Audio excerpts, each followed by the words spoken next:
why you should find the right lender first when it comes to real estate investing. So I can speak from my personal experience of being a real estate agent, a real estate investor.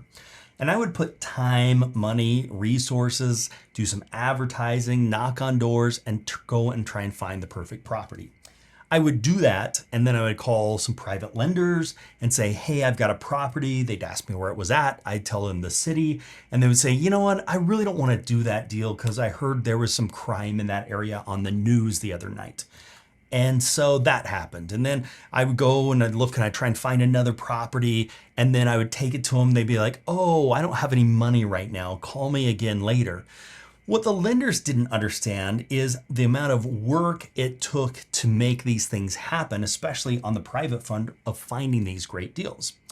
So then what I did is I reversed engineered it. I went to the different private lenders and I said, tell me what you like and what you don't like and what you want to be investing in when it comes to doing these loans. And then I took that as a shopping list and went and found properties that met those criteria so that I knew they would want to fund these deals. Not just want to fund them, but be excited about them because it fit their box, exactly what they were looking for. So with that, I revolutionized things when it came to hard money because you don't want to go out there and go shopping to find a good deal that you can't fund. The very first thing you want to do is get a reputable lender that you know can do certain things. Find out what their sweet spot is, not everything they will do. What are they the best at doing? And when you ask them what they're the best at doing, understand what that is, and then use that as the shopping list to go and find property that meets those criterias because the probability of success is so much higher.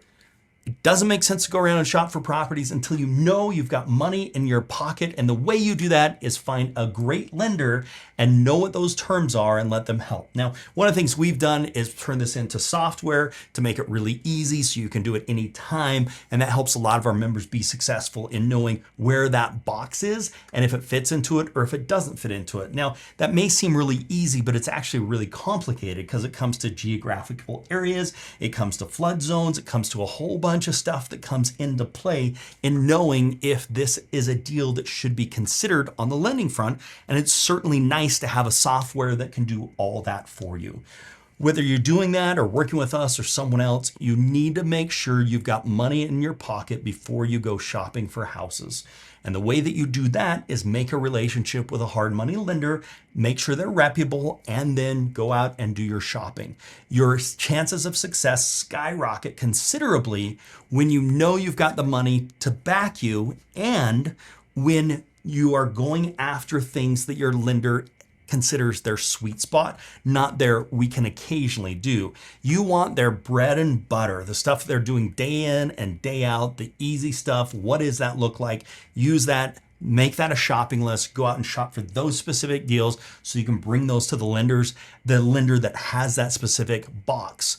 And that's why it's so important to identify your lender first, because you'll spend a lot of time losing deals and not going after the right deals if you do it the other way around.